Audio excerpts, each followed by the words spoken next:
The morning sun cast long shadows across the courtyard of Buckingham Palace as Queen Camilla made her way through the ornate corridors.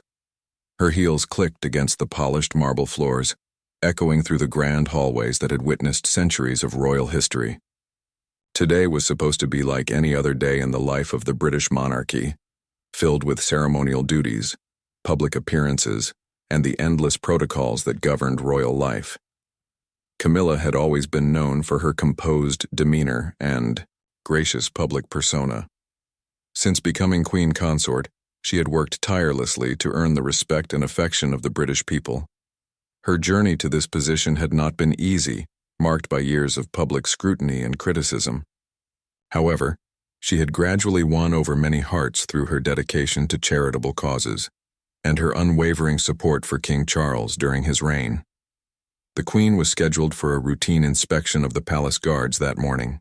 This was a traditional ceremony that had been performed by members of the royal family for generations. The guards, dressed in their iconic red uniforms and tall black hats, stood at attention in perfect formation. Their discipline and dedication to protecting the royal family was legendary, and they took immense pride in their service.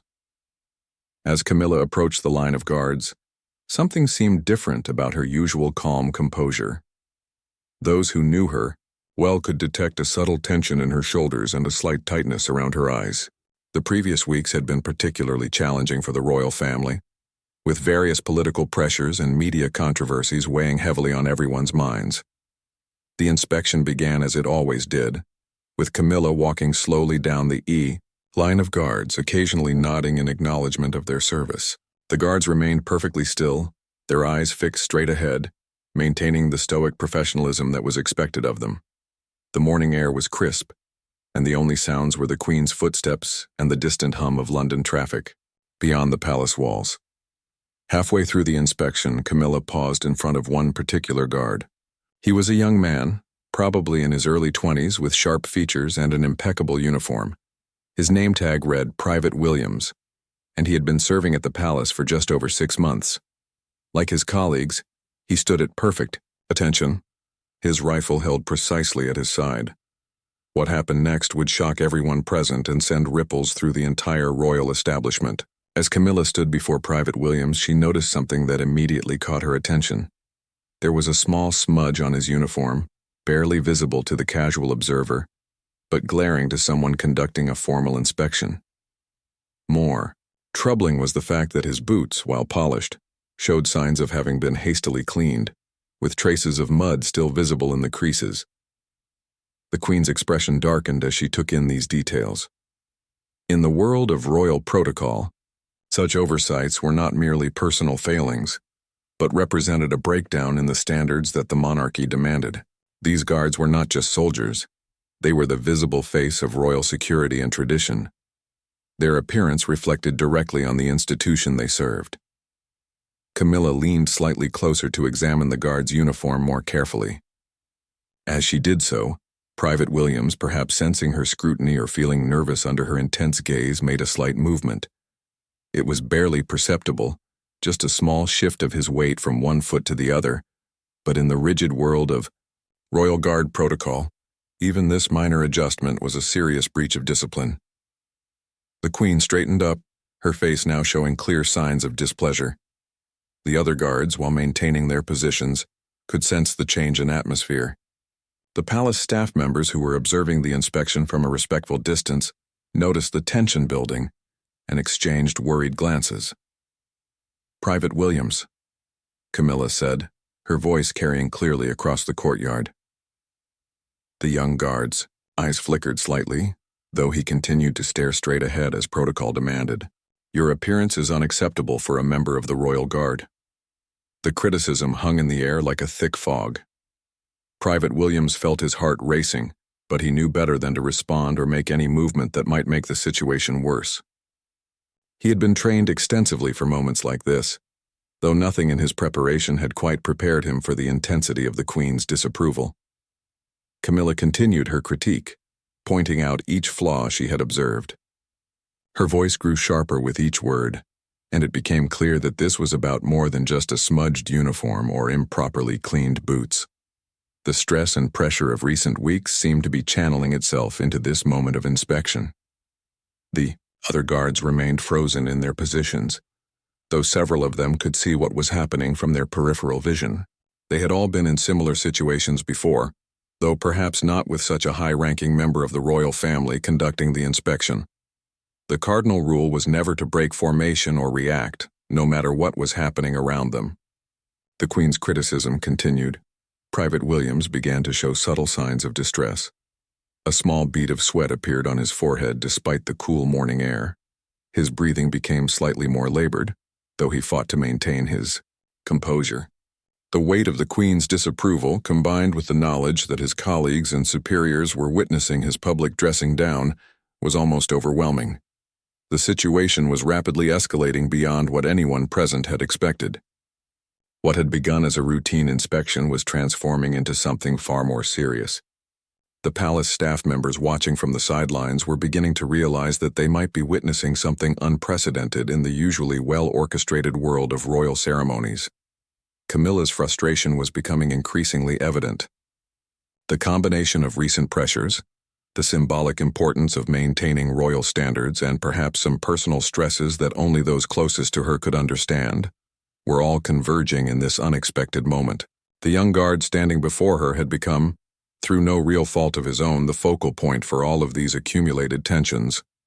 The morning sun continued to climb higher in the sky, casting shifting patterns of light and shadow across the palace courtyard. What should have been a brief ceremonial inspection was taking on a life of its own, with consequences that no one present could yet fully anticipate. The tension in the palace courtyard had reached a breaking point. Queen Camilla stood directly in front of Private Williams, her face flushed with anger and frustration. The young guard continued to maintain his position, though beads of sweat were now clearly visible on his brow. The other guards in the formation could sense something terrible was about to happen, but their training kept them locked in place. "This is completely unacceptable," Camilla declared, her voice rising above its usual measured tone. "The Royal Guard represents the very best of British military tradition. Your appearance is a disgrace to your uniform and to the crown itself." Private Williams felt his legs beginning to tremble slightly, though he fought desperately to control his body's natural responses. He had served his country with honor and had never before faced such severe criticism. The intensity of the Queen's anger was unlike anything he had experienced in his military career. The palace staff members observing from the sidelines were growing increasingly uncomfortable. This level of public criticism was unusual for any member of the royal family, particularly Queen Camilla, who was generally known for her diplomatic approach to such matters. Several senior staff members began to move closer, sensing that intervention might soon become necessary. Camilla took another step forward, bringing her face even closer to the guards. "Look at me when I'm speaking to you," she commanded sharply. This request put Private Williams in an impossible position. Royal Guard protocol strictly forbade breaking their rigid stance during formal inspections, yet he was being directly ordered to do so by the Queen herself. The young man's eyes flickered uncertainly. He was caught between two sets of conflicting orders: his military training and the direct command of a member of the royal family. The internal struggle was evident in his face as he tried to decide which protocol took precedence. "I said, look at me," Camilla repeated, her voice now carrying a dangerous edge. The stress of recent weeks, combined with what she perceived as a fundamental breakdown in royal standards, had pushed her beyond her usual boundaries of patience and diplomacy. Slowly, painfully, Private Williams turned his eyes to meet the Queen's gaze. What he saw there was not just anger, but something deeper and more troubling. There was a wildness in her expression that spoke of pressures and frustrations that went far beyond his minor uniform infractions. The moment their eyes met, something seemed to snap inside Camilla. All the accumulated stress, all the political pressures, all the personal challenges that came with her position seemed to crystallize into a single moment of fury. Without warning, without any indication of what was about to happen, she raised her gloved hand. The slap came swift and hard, the sound echoing across the otherwise silent courtyard like a gunshot. Private Williams's head snapped to the side from the force of the blow, his carefully maintained composure finally breaking. A red mark immediately appeared on his cheek where the Queen's hand had made contact. For a moment, the entire world seemed to stop. The other guards, despite their training, couldn't help but react slightly to what they had just witnessed. Several of them blinked in shock, while others felt their mouths fall open involuntarily. The palace staff members who had been watching from a distance stood frozen in disbelief. Private Williams himself seemed stunned by what had just happened. His hand instinctively moved toward his stinging cheek, but his training kicked in and he forced his arm back to his side. His eyes, however, remained fixed on the Queen's face, no longer out of obedience but out of pure shock. The realization of what she had just done seemed to hit Camilla almost immediately. The anger that had consumed her moments before began to transform into something else entirely. She looked at her own hand as if it belonged to someone else, then back at the young guard's reddened cheek. She began, but the words seemed to catch in her throat. The weight of her action began to settle on her shoulders like a heavy cloak. She had just struck a member of the royal guard, a young man who was sworn to protect her with his life, if necessary. The magnitude of what had just occurred was almost incomprehensible. The silence that followed was deafening. Even the sounds of London traffic seemed to have been muted by the gravity of the moment. The morning birds had stopped singing, and even the wind seemed to have stilled as if nature itself was holding its breath. Private Williams slowly turned his head back to face forward, his military training finally overriding his shock. A single tear had formed in the corner of his eye, though whether from the physical pain of the slap or the emotional trauma of the experience was unclear. He resumed his position as best he could, though his entire body was now visibly shaking. The other guards in the formation were struggling with their own responses. They had witnessed what could only be described as an assault on one of their brothers-in-arms, yet their protocol demanded that they remain motionless and silent. The conflict between their personal outrage and their professional duties was tearing at them from within. Camilla took a step backward, her face now pale with the realization of what she had done. The anger that had driven her to this moment had completely evaporated, replaced by a growing sense of horror at her own actions. She looked around the courtyard, taking in the shocked faces of the staff members and the barely controlled reactions of the other guards. "Private Williams," she said quietly, her voice now barely above a whisper. But the young man did not respond, could not respond. He had resumed his formal position and was staring straight ahead, though his entire demeanor had changed. The confidence and pride that had characterized his bearing earlier in the morning had been replaced by something broken and uncertain. The Queen realized that there was nothing she could say that would undo what had just happened. No words could take back the slap. No apology could restore the dignity that had been stripped away from the young soldier in front of dozens of witnesses. The damage had been done, and it was irreversible. As she stood there in the growing silence, Camilla became aware of movement around the edges of the courtyard. Palace security personnel were beginning to take notice of the unusual situation, and she could see several senior staff members hurrying in their direction. The news of what had just occurred would spread quickly through the palace, and from there to the outside world. The implications of her action were beginning to dawn on her with terrifying clarity. The news traveled through Buckingham Palace with the speed of wildfire. Within minutes of the incident in the courtyard, whispers were racing through the corridors, carried by staff members who could barely believe what they had witnessed. The story grew and changed with each telling, but the core facts remained shocking and undeniable. Queen Camilla had struck a member of the royal guard during a routine inspection. In his private study on the second floor of the palace, King Charles was reviewing correspondence from the Prime Minister when his private secretary, James Morrison, burst through the door without his usual formal announcement. The king looked up in surprise, noting the man's flushed face and obvious distress. "Your Majesty," Morrison began, struggling to catch his breath. "I'm afraid there's been an incident involving the Queen, a serious incident." Charles set down his papers immediately, his expression growing grave. In the world of royal protocol, the term incident was not used lightly. It typically indicated something that could have significant consequences for the monarchy itself. "What kind of incident?" the king asked, rising from his desk.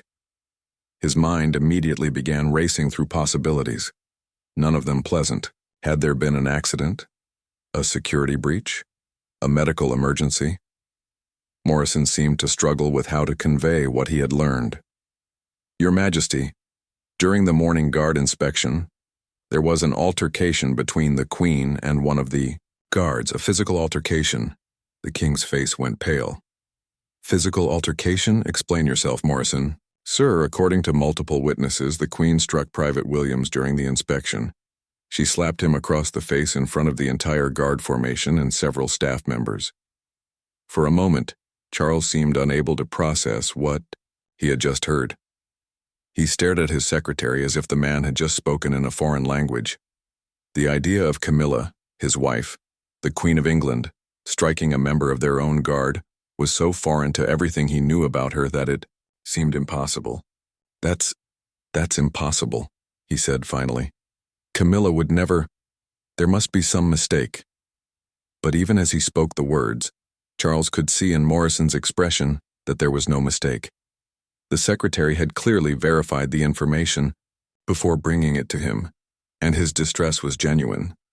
"I'm afraid not, Your Majesty. I have spoken personally with 3 different witnesses, including Captain Richards, who was overseeing the inspection. They all confirmed the same details."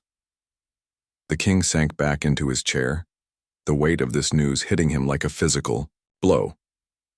In his years as heir to the throne and now as monarch, he had dealt with numerous crises and scandals, but nothing quite like this. The implications were staggering. "Where is the Queen now?" he asked quietly. "She returned to her chambers immediately after the incident, sir. She has not spoken to anyone since." Charles nodded slowly, his mind already working through the immediate steps that would need to be taken. "And the guard? Private Williams?" "He completed the inspection, sir, though he was clearly shaken. Captain Richards has since relieved him of duty, and he is currently being attended to by the palace physician." The king stood up abruptly, pacing to the window that overlooked the very courtyard where the incident had occurred. He could see the remaining guards still at their posts, maintaining their professional demeanor despite what they had witnessed. The thought of what they must be thinking, what they must be feeling, was almost unbearable. "Have there been any media inquiries yet?" he asked, though he dreaded the answer. "Not yet, sir, but it's only a matter of time. Something like this, with so many witnesses, it won't remain contained for long." Charles knew Morrison was right. In today's world, with social media and instant communication, secrets were nearly impossible to keep, especially when they involved the royal family. By evening, there would likely be reporters camped outside the palace gates, and by morning, the story would be on the front page of every newspaper in the country. "I need to speak with the Queen immediately," he said, turning back to his secretary, "and arrange for me to meet with Private Williams as well. This situation needs to be addressed before it spirals completely out of control." Morrison nodded and quickly left to make the necessary arrangements. Charles remained by the window, staring down at the courtyard where his wife's reputation, and possibly the reputation of the monarchy itself, had been irrevocably damaged in a moment of inexplicable fury. He tried to understand what could have driven Camilla to such an action. She had always been the picture of royal composure, handling even the most stressful situations with grace and dignity. Yes, there had been pressures recently, political challenges and media scrutiny that had been particularly intense, but nothing that seemed to warrant such an extreme reaction. As he stood there, Charles began to recall small signs that he had perhaps overlooked in recent weeks. Camilla had seemed more tired than usual, more irritable about small things that normally wouldn't have bothered her. There had been moments when she had snapped at staff members over minor issues, though nothing approaching the severity of what had just occurred. A soft knock on the door interrupted his thoughts. "Come in," he called. Captain Richards entered, his usually impeccable uniform somehow seeming less crisp than usual. The man's face bore the expression of someone who had witnessed something that had shaken him to his core. Your Majesty, he began formally, but Charles could hear the strain in his voice. Captain, please sit down. I need to understand exactly what happened this morning. Richards took a seat, though he remained rigidly upright. Sir, the inspection began normally. The Queen was conducting her usual review of the guard formation. Everything was proceeding according to protocol until she reached Private Williams. What happened then? She began criticizing his appearance, sir. His uniform had some minor issues, nothing that would normally warrant such attention. But the Queen became increasingly agitated. She ordered him to look at her, which put him in an impossible position regarding protocol. Charles nodded, understanding the dilemma this would have created for the young soldier. When he finally complied with her order, something seemed to snap in Her Majesty. Without warning, she struck him across the face. The sound was, well, sir, everyone in the courtyard heard it. The captain paused, clearly struggling with having to report such details about a member of the royal family. How is Private Williams? Charles asked gently. Physically, he's fine, sir. The palace physician has examined him. But emotionally, this has been devastating for him, Your Majesty. He's a good soldier, dedicated to his service. He cannot understand what he did to deserve such treatment. Charles felt a wave of sympathy for the young man, combined with a growing concern about how this incident would affect the morale of the entire royal guard. These men and women dedicated their lives to protecting the royal family, often at great personal sacrifice. The idea that one of them had been publicly humiliated by the very person he was sworn to protect was a betrayal of the most fundamental trust. King Charles made his way through the palace corridors toward Camilla's private chambers, his footsteps echoing hollowly in the grand hallways. Each step felt heavier than the last as he contemplated the conversation that lay ahead. In all their years together, through all the challenges and controversies they had faced, he had never seen Camilla lose control in such a dramatic and public way. Outside her door, he paused for a moment, gathering his thoughts. He could hear nothing from within, no movement or sound that might indicate what state of mind he would find her in. Taking a deep breath, he knocked gently on the ornate wooden door. Camilla, it's Charles. May I come in? There was a long pause before he heard her voice, barely audible through the thick door. Yes. He entered to find her sitting in her favorite armchair by the window, still wearing the same outfit she had worn during the morning inspection. She had not moved to change or freshen up, which was unusual for someone who typically maintained impeccable standards of appearance. Her hands were folded tightly in her lap, and her gaze was fixed on something far beyond the palace grounds. Camilla, he said softly, approaching her with the caution one might use with a wounded animal. We need to talk about what happened this morning. She turned to look at him then, and he was shocked by what he saw. Her eyes were red-rimmed from crying. Her usually perfectly arranged hair was disheveled, and there was a look of profound devastation on her face that he had never seen before. I don't know what happened, Charles, she whispered, her voice cracking with emotion. I don't know what came over me.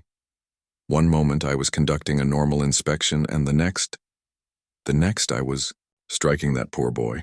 Charles pulled up another chair and sat down beside her, reaching out to take one of her trembling hands in his own.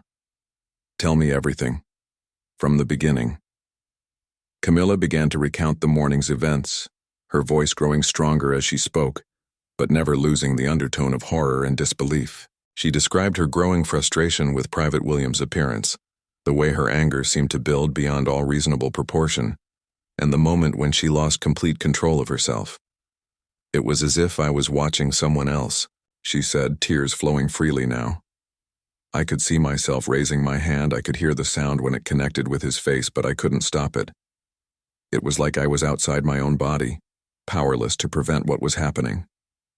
Charles listened carefully, trying to understand not just the facts of what had occurred, but the psychological state that had led to it. Have you been feeling unlike yourself lately? More stressed than usual? She nodded slowly. The past few weeks have been particularly difficult. The media scrutiny, the political pressures, the constant criticism. I've been feeling overwhelmed, but I thought I was managing it well. Why didn't you tell me you were struggling? Because I'm the Queen of England, she said with a bitter laugh. I'm supposed to be strong, composed, unflappable. I'm supposed To be able to handle anything that's thrown at me. How could I admit that I was falling apart? Charles squeezed her hand more tightly. You're human, Camilla. Even queens are human. The pressure we live under would break anyone eventually if they tried to bear it alone. They sat in silence for several minutes, both contemplating the magnitude of what had occurred and what it might mean for their future. Finally, Charles spoke again. I've spoken with Captain Richards and I'm going to meet with Private Williams shortly. We need to address this situation immediately, before it becomes a public relations disaster. Camilla looked up at him with fresh alarm. Oh God, Charles, the media. What happens when this gets out? And it will get out, won't it? There were too many witnesses. We'll handle it, he said with more confidence than he felt. But first, you need to apologize to Private Williams, personally and sincerely. Of course, she said immediately. I want to apologize to him. I need him to know that what happened wasn't his fault, that it was entirely my own failure. Charles stood up and helped her to her feet. Let's go then. The longer we wait, the more difficult this becomes for everyone involved.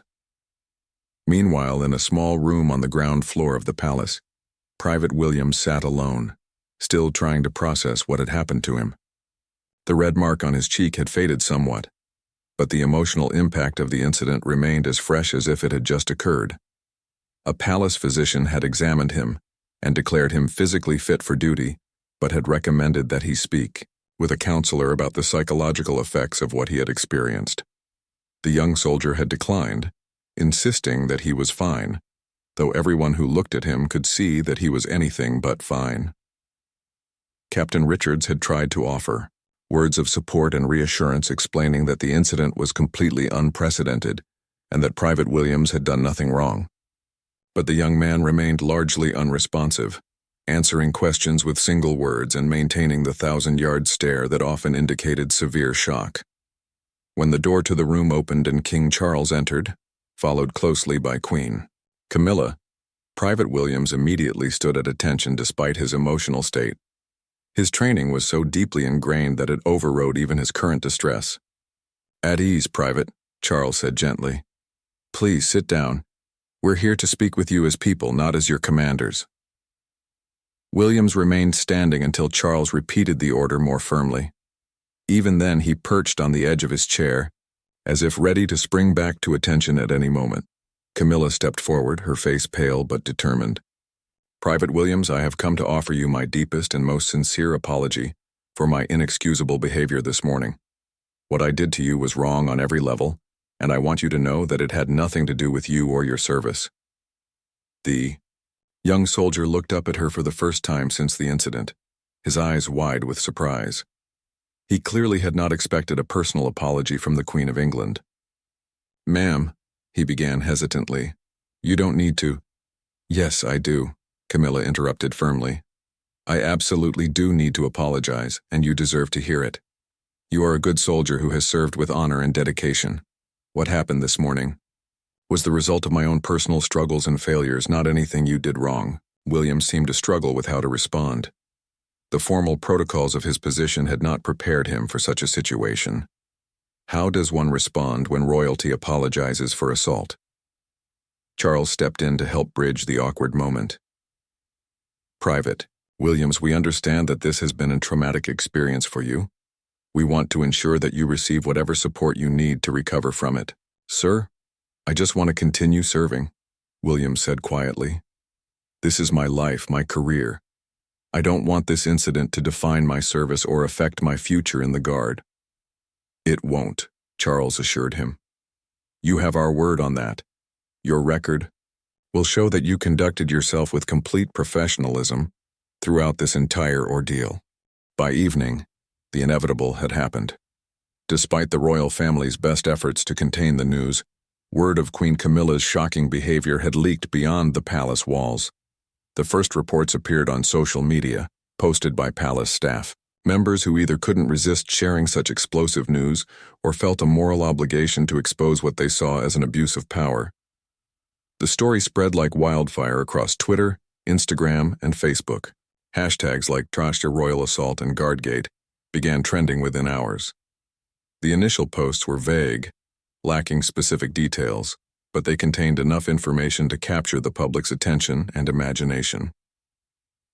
In the palace's crisis management center, a team of communications experts worked frantically to develop a response strategy. They had handled numerous royal scandals over the years, but nothing quite like this.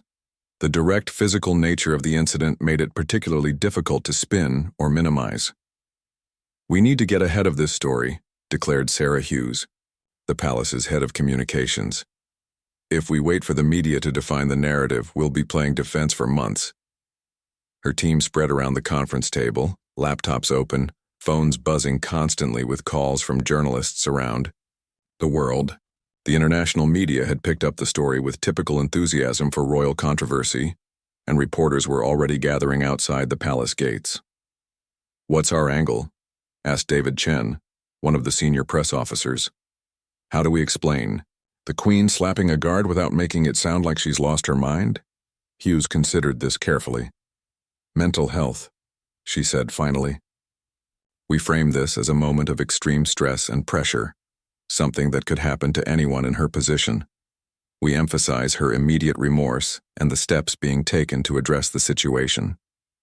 Meanwhile, in newsrooms across London and around the world, editors were making decisions about how prominently to feature this unprecedented story. The incident had all the elements that made for compelling news: royalty, violence, young soldiers, and the complete unexpectedness of it all. At the BBC, the editorial team gathered for an emergency meeting to discuss their coverage. "This is potentially the biggest royal story since Diana's death," observed Chief Editor Margaret Thompson. "But we need to be careful about how we handle it. We don't want to destroy the monarchy, but we can't ignore something this significant either." The tabloid newspapers, of course, had no such concerns about restraint. The editors at The Sun were already working on headline options, each more sensational than the last. "Royal Slapper, Camilla's Meltdown, and Queen's Guard Assault" were among the favorites being considered for the next morning's front page. Back at the palace, King Charles was meeting with his senior advisors to plan their response. The room was tense, filled with men and women who had dedicated their careers to protecting and promoting the royal family, now facing what could be an existential threat to the institution they served. "How bad is this going to get?" Charles asked, though he suspected he already knew the answer. "Potentially catastrophic, Your Majesty," replied Sir Geoffrey Harrison, his most senior advisor. "This story has everything the media loves: scandal, violence, and the apparent abuse of power by someone in a position of ultimate authority." "What are our options?" Harrison consulted his notes. "We have several paths forward. First, we could deny everything, claim the witnesses were mistaken or lying.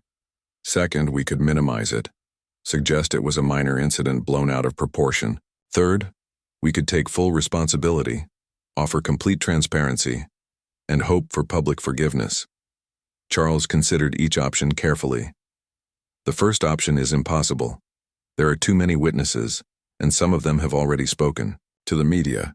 The second option might work in the short term, but it risks making us look dishonest when the full truth comes out. Which leaves the third option, sir. Which is the most dangerous but potentially the most effective in the long run." As they spoke, Charles's phone buzzed with a text message from his eldest son, William. The message was brief but telling. "Dad, just heard about this morning. How can I help? The involvement of the next generation of royals would be crucial in managing this crisis." William and Catherine had built strong public reputations, and their support could help rehabilitate Camilla's image. But it could also risk dragging them into the controversy if it continued to spiral out of control. Elsewhere in the palace, Camilla was experiencing her own private hell. The reality of what she had done, and what it might mean for her family and the monarchy, was crushing her under its weight.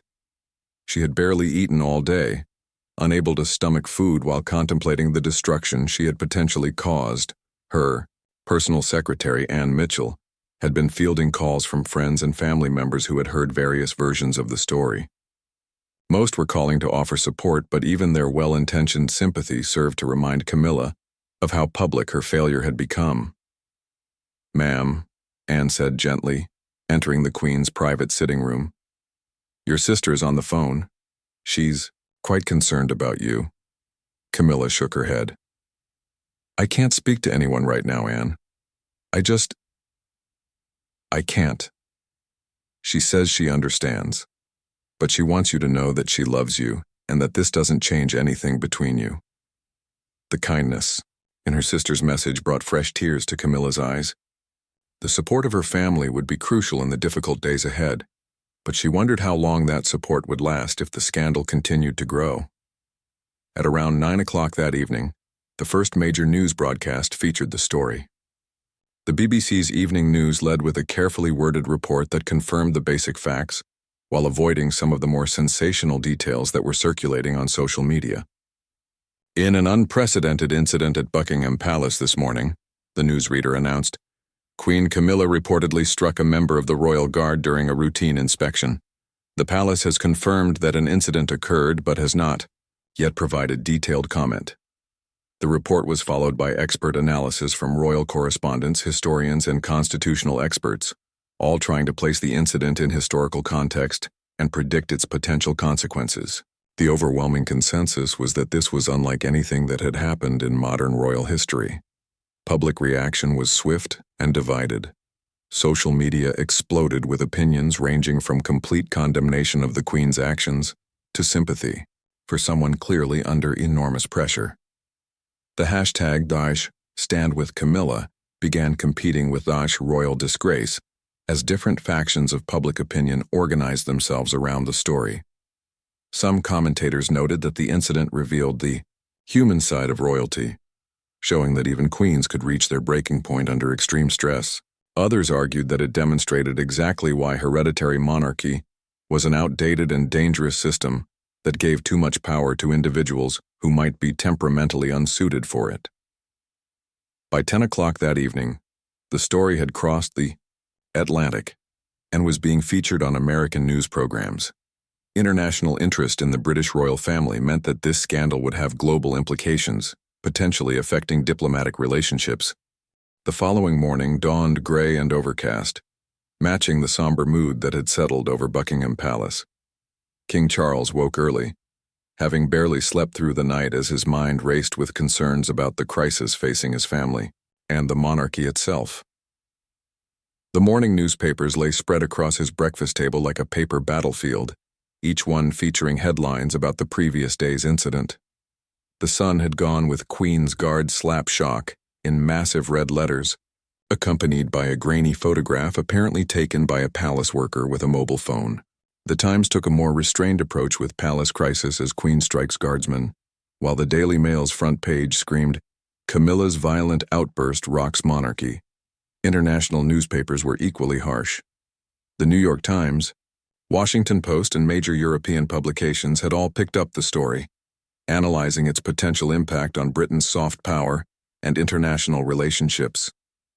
The incident was being discussed on morning talk shows from Sydney to Stockholm, with royal experts and commentators offering their perspectives on what many were calling the most serious royal crisis in decades. Charles pushed the newspapers aside, unable to read any more of the coverage. He had scheduled a meeting with Private Williams first thing that morning, wanting to check on the young man's well-being and discuss the path forward. The soldier's dignity and mental health were his primary concerns, beyond even the damage to the royal family's reputation. When Private Williams entered the king's study, Charles was struck by how young and vulnerable he appeared. The confident bearing that had characterized him during countless ceremonial duties was gone, replaced by an uncertain, almost fragile demeanor. The physical mark from Camilla's slap had faded, but the emotional impact was clearly still devastating.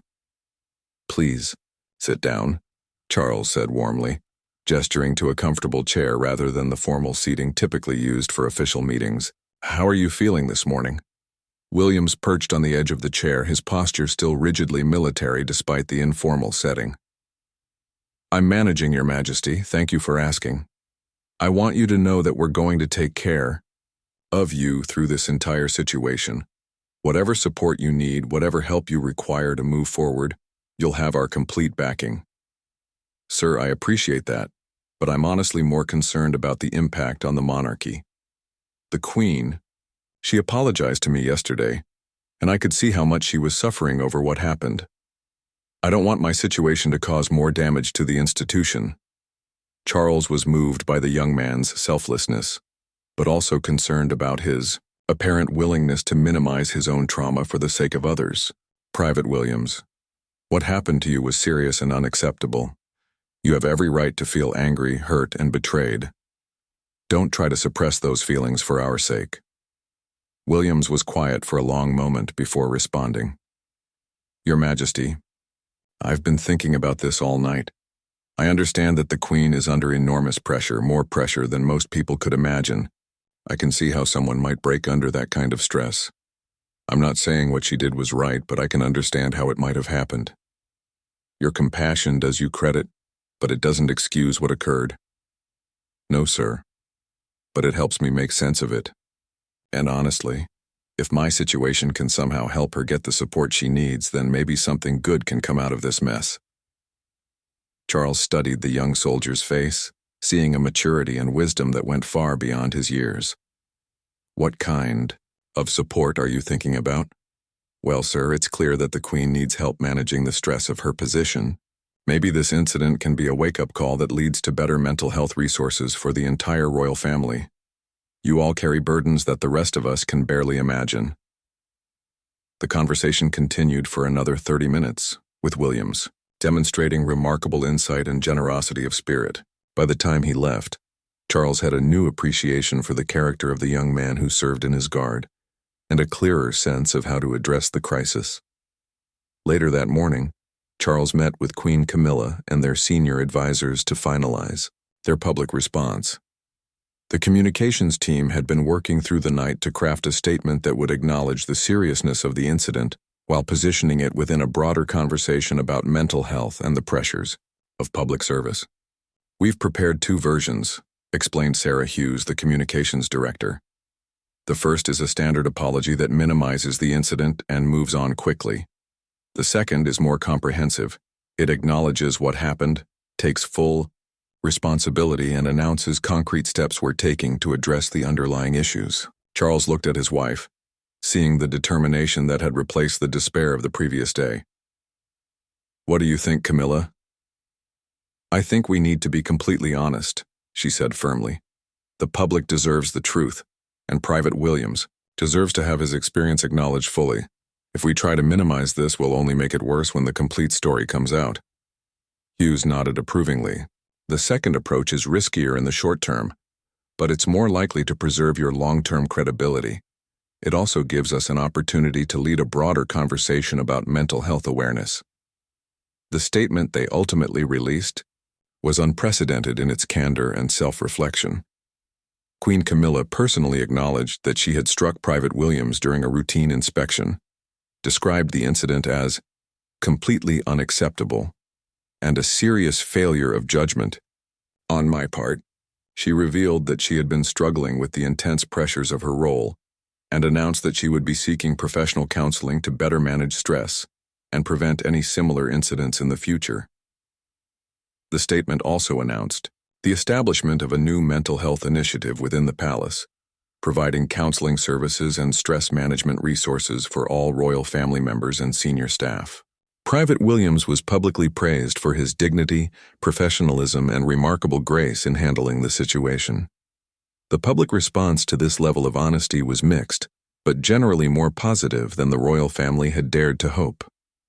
While many people remained critical of Camilla's actions, others praised her courage in acknowledging her mistakes and taking concrete steps to address them. Mental health advocates particularly welcomed the initiative and the way it brought attention to the universal nature of stress and psychological pressure. Private Williams, meanwhile, became something of an unlikely hero. His composed handling of the situation, combined with his expressed concern for the Queen's well-being rather than his own grievances, earned widespread admiration. Several veterans organizations reached out to offer him support, and he received hundreds of letters from members of the public expressing sympathy and respect for his character. 3 months later, the immediate crisis had largely passed. Queen Camilla had indeed begun working with a counselor and had spoken publicly about the importance of mental health awareness. The palace's new wellness initiatives had been implemented and were being praised as a model for other institutions dealing with high-pressure environments. Private Williams had returned to full duty and had actually been promoted, though he insisted this was based on his service record rather than the incident.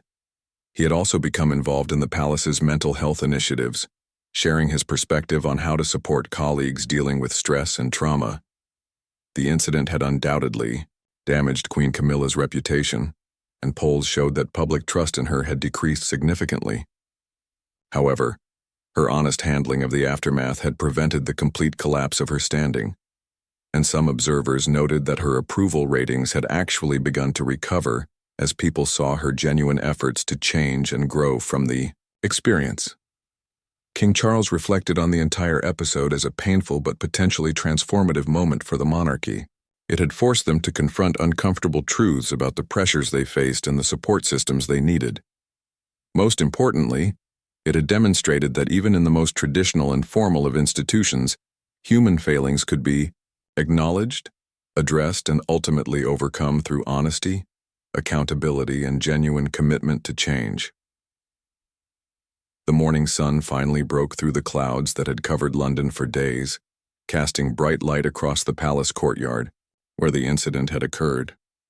Private Williams stood at his post, proud and professional, a living symbol of resilience and the possibility of healing even the deepest wounds through understanding, forgiveness, and the courage to face difficult truths.